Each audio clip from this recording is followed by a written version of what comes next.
देखिए, अब माननीय न्यायालय का जो भी फैसला आएगा, माननीय न्यायालय के फैसले पर तो कोई टीका टिप्पणी नहीं किया जा सकता।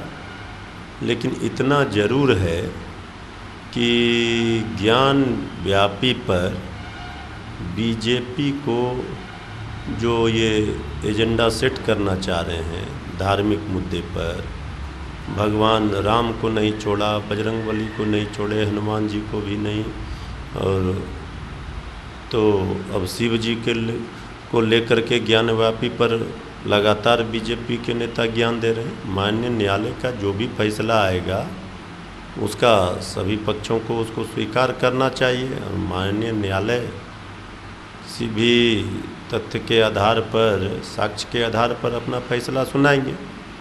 लेकिन बीजेपी ज्ञानव्यापी पर राजनीति रोटी ना सेके, इसे कोई राजनीति के चश्मे से आपसी सद्भाव और भाईचारे का माहौल ना बिगाड़े, ये हम उनसे कहना चाहेंगे। नहीं, देखिए, सभी विपक्षी पार्टियां आज जो बीजेपी के खिलाफ विपक्षी पार्टियों की एकता की मुहिम चल रही है।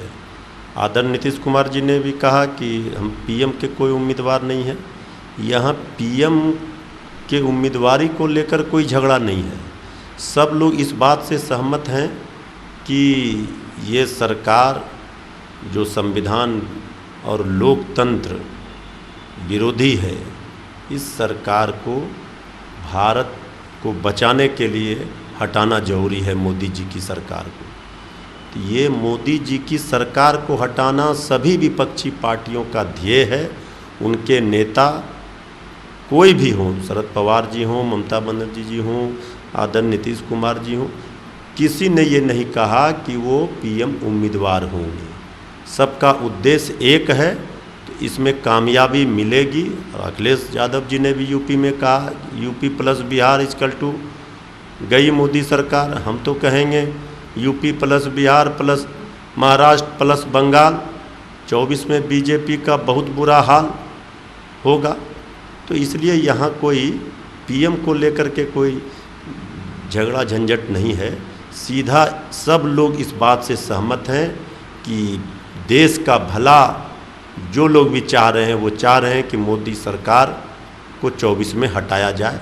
इस पर सब सहमत हैं। देखिए, गुलाम नबी आज़ाद साहब तो अब जहां उनका दिल जहां वो दे बैठे हैं, वो तो अब बीजेपी की ही भाषा बोलेंगे।